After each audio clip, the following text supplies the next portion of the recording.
नमस्कार विद्यार्थी मित्रांनो, आशिष सर यूट्यूब चॅनलवर तुमच्या सर्वांचं स्वागत आहे. तर आज आपण करंट अफेअर बघणार आहोत मित्रांनो. तर बघा, चला समोर बघूया आपण. तर आजचा पहिला प्रश्न आहे मित्रांनो, 2026 मध्ये वर्ल्ड इकॉनॉमिक फोरम्सने प्रसिद्ध केलेल्या ग्लोबल रिस्क रिपोर्ट संदर्भात खालीलपैकी विधाने विचारात घ्या. तर आपला ऑप्शन क्रमांक 1 आहे मित्रांनो, हवामान बदल हा दीर्घकालीन सर्वात मोठा धोका मानला गेलेला आहे. दुसरा आहे सायबर सुरक्षा धोके अल्पकालीन जोखमीमध्ये अग्रस्थानी. तर याच्यातील बघू योग्य पर्याय निवडा मित्रांनो. याच्यातील ऑप्शन क्रमांक फक्त 1, दुसरा आहे फक्त 2, तिसरा आहे 1 आणि दोन्ही, आणि तिसरा आहे दोन्ही, कोणतेही नाही. तर आपला उत्तर क्रमांक आहे मित्रांनो क क आहे 1 आणि दोन्ही. तर वेबच्या 2026 अहवालानुसार दीर्घकालीन सर्वात मोठा धोका हवामान बदल, एक्स्ट्रीम वेदर बायोडायव्हर्सिटी लॉस, अल्पकालीन काळात मिसइन्फॉर्मेशन आणि सायबर इनसिक्युरिटी हे प्रमुख धोके म्हणून नमूद आहेत. तर UPSC साठी short term vs long terms risk तुलना महत्त्वाची आहे. 2026 मध्ये G20 अध्यक्षपद कोणत्या देशाकडे आहे? तर ऑप्शन क्रमांक आहे मित्रांनो, पहिला ब्राझील, दुसरा आहे साऊथ आफ्रिका, तिसरा आहे इंडिया आणि चौथा इंडोनेशिया. तर आपला उत्तर क्रमांक आहे मित्रांनी ब, साऊथ आफ्रिका. साऊथ आफ्रिका 2026 मधील G20 अध्यक्षपद दरवर्षी बदलते. तर 2026 मध्ये दक्षिण आफ्रिका अध्यक्ष देश आहे, त्यामुळे ग्लोबल साऊथ प्रतिनिधित्व आणि आफ्रिका केंद्रीय विकास चर्चेला महत्त्व मिळते. त्याच्यानंतरचा आपला उत्तर प्रश्न क्रमांक आहे मित्रांनो तिसरा, भारत जर्मनी हरित हायड्रोजन करार खालीलपैकी कोणत्या उद्दिष्टाशी संबंधित आहे? ऑप्शन क्रमांक आहे मित्रांनो, पहिला अणुऊर्जा, दुसरा आहे जीवाश्म इंधन आयात वाढवणे, तिसरा आहे कार्बन उत्सर्जन कमी करणे आणि चौथा आहे संरक्षण उत्पादन वाढवणे. तर आपला उत्तर क्रमांक आहे मित्रांनो तिसरा, कार्बन उत्सर्जन कमी करणे. ओके. तर भारताने 2070 मध्ये नेट झिरो उद्दिष्ट गाठण्यासाठी हरित हायड्रोजन भर दिला आहे. जर्मनी सोबतच सहकारी तंत्रज्ञान गुंतवणूक आणि हरित ऊर्जा निर्यात वाढवण्यासाठी आहे.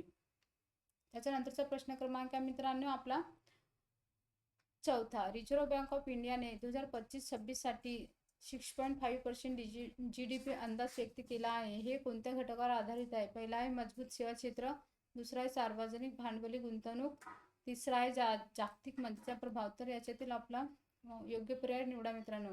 पहिला आहे आणि पहिला आहे 1 आणि 2, दुसरा आहे फक्त 2, तिसरा 1 आणि 3, तर आणि चौथा आहे 1, 2, 3. तर याच्यातील उत्तर क्रमांक आहे मित्रांनो आपला ऑप्शन क्रमांक ए, 1 आणि 2. तर रिझर्व्ह बँक ऑफ इंडियाने 2025-26 साठी 6.5 GDP अंदाज व्यक्त केला आहे. हे मजबूत सेवा क्षेत्र आणि सार्वजनिक भांडवली गुंतवणूक याच्यावर आधारित आहे. ओके. त्याच्यानंतरचा आपला आरबीआयने सेवा क्षेत्र मजबूत अंतर्गत मागणी आणि सरकारी पायाभूत गुंतवणूक यावर आधारित अंदाज दिला आहे.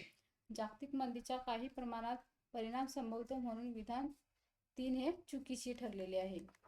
त्याच्यानंतरचा आपला प्रश्न क्रमांक मित्रांनो 5वा, न्यावशी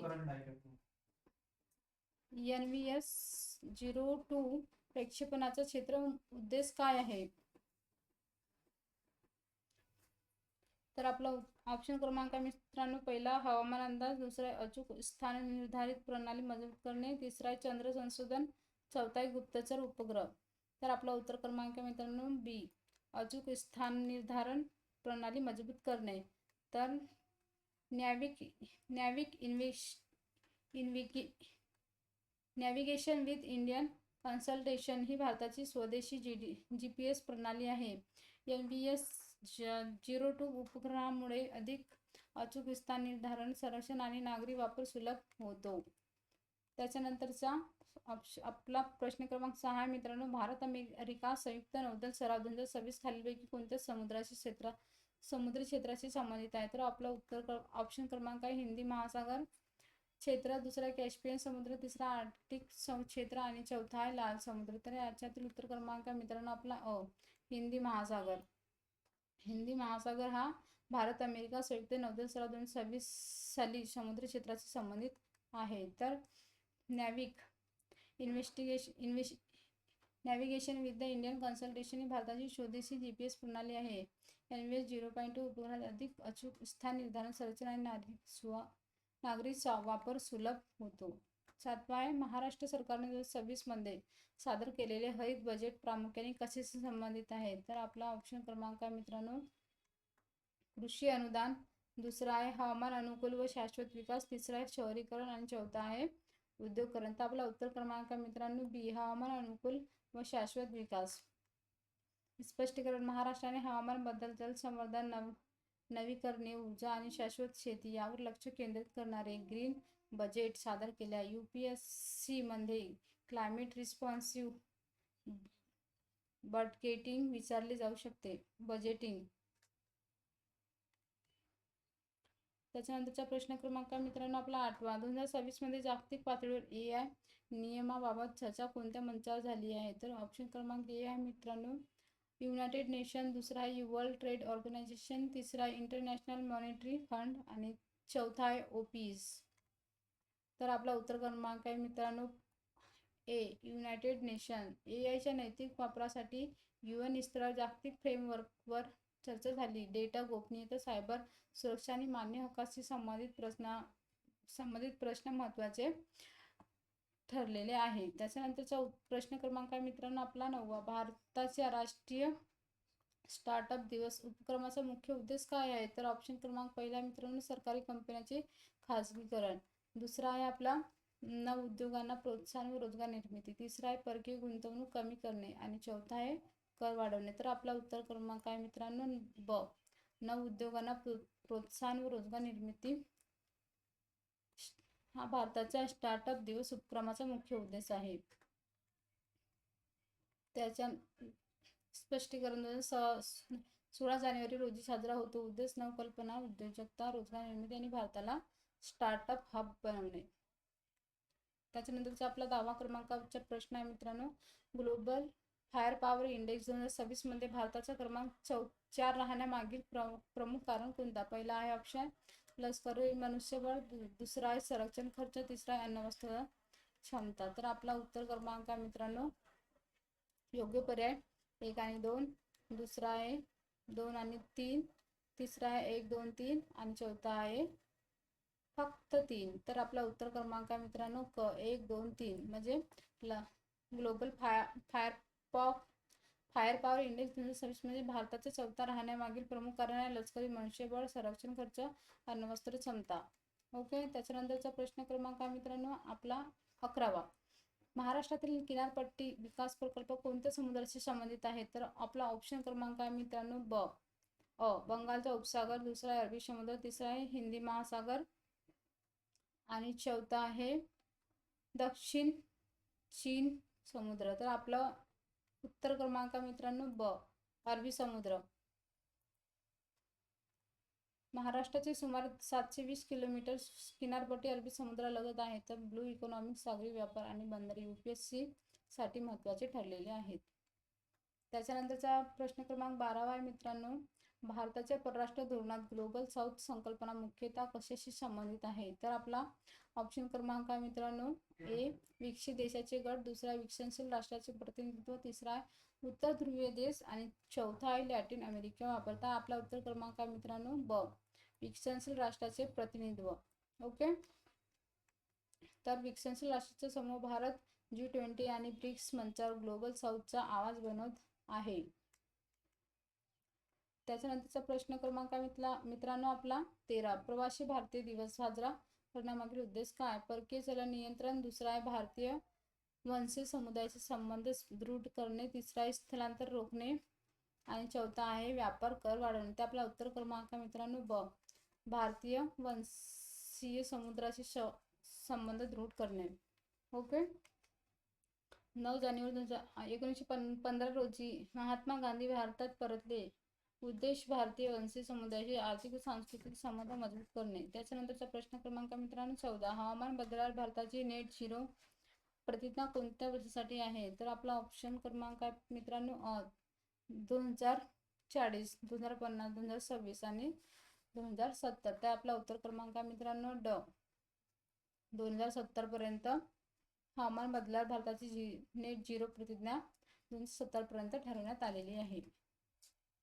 भारताने COP26 मध्ये 2070 पर्यंत 26 मध्ये 2070 पर्यंत नेट झिरो लक्ष्य जाहीर केलेल्या UPSC मध्ये NDCS आणि क्लायमेट कमिटमेंट विचारलेले जातात. त्याच्यानंतरचा प्रश्न क्रमांक आपला 15. 2026 मध्ये भारत जपान संरक्षण सहकार्याच्या मुख्य भर कोणत्या क्षेत्रावर आहे? तर आपला ऑप्शन क्रमांक पहिला आहे मित्रांनो अवकाश संशोधन, दुसरा आहे सायबर सुरक्षा व इंडो पॅसिफिक स्थैर्य, तिसरा आहे कृषी आणि चौथा आहे अणुऊर्जा. तर आपला उत्तर क्रमांक आहे मित्रांनो बी सायबर सुरक्षा व इंडो पॅसिफिक स्थैर्य. 2026 मध्ये भारत जपान संरक्षण सहकार्याचा मुख्य भर हा सायबर सुरक्षा व इंडो पॅसिफिक स्थैर्य या क्षेत्रात देण्यात आलेला आहे. त्याच्यानंतरचा आपला प्रश्न क्रमांक आहे मित्रांनो 16. RBI चे डिजिटल चलन CBDS खालीलपैकी कोणत्या उद्देशासाठी आहे? तर आपला ऑप्शन क्रमांक पहिला आहे रोख रक्कम पूर्णपणे बंद, दुसरा व्यवहार सुलभ व पारदर्शक करणे, तिसरा आहे कर वाढवणे आणि चौथा आहे परकीय चलन बदल. तर आपला उत्तर क्रमांक आहे मित्रांनो ब व्यवहार सुलभ व पारदर्शक करणे. तर RBI ने central bank of digital currency व्यवहार सुलभ, खर्च कमी आणि पारदर्शकता वाढवण्यासाठी हे क्रिप्टोकरन्सीपेक्षा वेगळे काय आहे? कारण ते केंद्रीय बँकेद्वारा नियंत्रित केले जाते. ओके. त्याच्यानंतरचा प्रश्न आपला 17 नंबरचा आहे मित्रांनो मेक इन इंडिया उपक्रमाचा नवीन भाग 2026 मध्ये कोणत्या क्षेत्रावर आहे? तर आपला ऑप्शन क्रमांक आहे मित्रांनो पहिला संरक्षण उत्पादन, दुसरा आहे कृषी निर्यात, तिसरा आहे कापूस उद्योग, चौथा आहे हस्तकला. तर आपला उत्तर क्रमांक आहे मित्रांनो ए संरक्षण उत्पादन. मेक इन इंडिया उपक्रमाच्या नवीन भाग 2026 मध्ये संरक्षण उत्पादन या क्षेत्रावर देण्यात आत्मनिर्भर भारत अंतर्गत संरक्षण उत्पादन वाढवणे, आयात कमी करणे आणि निर्यात वाढवणे यावर जास्तीत जास्त 2026 मध्ये भर देण्यात आलेला आहे मित्रांनो. त्याच्यानंतरचा आपला प्रश्न क्रमांक आहे 18. महाराष्ट्रातील समृद्धी महामार्ग कोणत्या दोन शहरांना जोडतो? तर ऑप्शन क्रमांक पहिला आहे मित्रांनो पुणे मुंबई, दुसरा आहे नागपूर मुंबई, तिसरा आहे औरंगाबाद नाशिक, चौथा आहे कोल्हापूर सांगली. तर आपला उत्तर क्रमांक आहे ब नागपूर मुंबई या दोन महामार्गांना समृद्धी महामार्ग शहरांना जोडले जाणार आहे. त्याच्यानंतरचा प्रश्न क्रमांक 19. जागतिक ऊर्जा संक्रमणात भारताचा मुख्य भर कोणत्या स्त्रोतावर आहे? तर आपला ऑप्शन क्रमांक आहे मित्रांनो अ कोळसा, दुसरा आहे अणुऊर्जा, तिसरा आहे नवीकरणीय ऊर्जा आणि चौथा आहे नैसर्गिक वायू. तर आपला उत्तर क्रमांक आहे मित्रांनो क नवीकरणीय ऊर्जा. तर सौर, पवन, हरित, हायड्रोजन पॉवर भर यावर भर भारत 2030 पर्यंत 500 गिगावॉट रिन्युएबल कॅपॅसिटीचे लक्ष्य ठेवत आहे. त्याच्यानंतरचा आपला शेवटचा प्रश्न क्रमांक मित्रांनो आपला 20. 2026 मध्ये भारताच्या परराष्ट्र धोरणाचा मुख्य भौगोलिक फोकस कोणता आहे? तर पहिला ऑप्शन आहे युरोप, दुसरा आहे आफ्रिका, तिसरा आहे इंडो पॅसिफिक आणि चौथा आहे दक्षिण अमेरिका. तर आपला उत्तर क्रमांक मित्रांनो क इंडो पॅसिफिक. 2026 मध्ये भारताच्या परराष्ट्र धोरणाचा मुख्य भौगोलिक फोकस हा इंडो पॅसिफिक होता. तर भारताचा धोरणात्मक भर इंडो पॅसिफिक प्रदेशावर आहे. चीनचा प्रभाव संतुलित करणे आणि मुक्त समुद्री व्यापार राखणे हे या मागचे उद्दिष्ट इंडो पॅसिफिक याचे आहे. तर आजचे सेशन इथे संपला मित्रांनो. चला, जर तुम्हाला हा चॅनल आवडला असेल, व्हिडिओ आवडला असेल तर लाईक करा, शेअर करा आणि आपल्या मित्रमैत्रिणींना शेअर करा. थँक्यू.